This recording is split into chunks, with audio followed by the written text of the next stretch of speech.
1+5 পরে আমাদের বাংলাদেশে আসছে। আসলে এটা যদিও কথাটা বলতে দুঃখের বিষয় যে তিনি আমাদের দেশের একজন নাগরিক, বিগত ফ্যাসিস্ট সরকারের বিভিন্ন নির্যাতনের কারণে তিনি প্রায় 17-18 বছর আমাদের দেশে আসতে পারে নাই। এটা আমরা খুবই লজ্জিত যে বাংলাদেশের একজন নাগরিক হিসেবে আমরা খুবই লজ্জিত যে আমাদের দেশের একটা নাগরিক এবং কি সে সর্বোচ্চ সম্মানিত আমাদের দেশনেত্রী বেগম খালেদা জিয়া সন্তান, তাকেও 17 বছর আসতে দেয় নাই বিগত ফ্যাসিস্ট সরকার।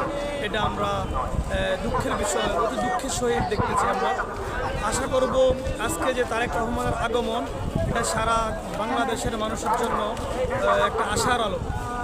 আমরা আশা রাখবো ইনশাল্লাহ তারেক রহমান সাহেব আমাদের বাংলাদেশটাকে ভবিষ্যতে সুন্দর এবং সুশৃঙ্খল বিভিন্ন বড় বড় কান্ট্রি যেমন নির্দিষ্ট আইন কানুন অনুযায়ী চালায়, আমরা আশা করব আমাদের দেশটা তারেক রহমান আমাদের বাংলাদেশটাকে বিশ্বের মানসম্মত একটা দেশ হিসেবে উপহার দেবে।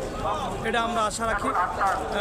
আমরা আরও আশা রাখি আমরা বিএনপি সামনে ভোট 2-3 মাস পরে ফেব্রুয়ারির 10-12 তারিখে আমরা আশা করব ইনশাল্লাহ জননেতা তারেক রহমান বিফল ভোটে জয় লাভ করে আমাদের দেশ নায়ক তারেক রহমান জাতীয়তাবাদী দলের যে অহংকার এটা হাতে নিয়ে দেশ সুন্দরভাবে প্রচারণা করবে, চালাবে। আমরা এটা আশাবাদী, বাংলাদেশের জনগণ আশাবাদী আমরা জাতীয়বাদী দলকেই ভোট দিয়ে জয়যুক্ত করবে। এই বলে আমি আমার বক্তব্য একটা প্রশ্ন করতে চাই, সেটা হলো তারেক রহমানের কাছে আপনার যুব সমাজের কি প্রত্যাশা?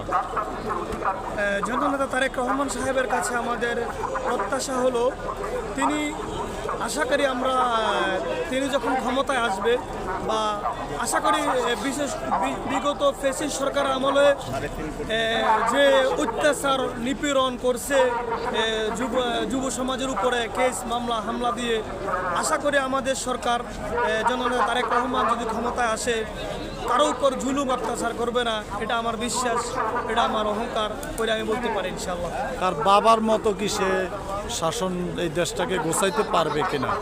ইনশাল্লাহ আমরা এটাও প্রত্যাশা করতে পারি, কারণ বিগত আমরা দেখছি বাপকা বেটা হয়। আশা করি আমাদের জিয়াউর রহমান যেমন ছিলেন, দেশের জন্য ভালোবাসা, দেশের জন্য আত্মত্যাগ, আশা করি আমরা তারেক রহমান সেই বাবার সেই আদর্শটা ধরে রাখবে, এটা আমরা প্রত্যাশা করি।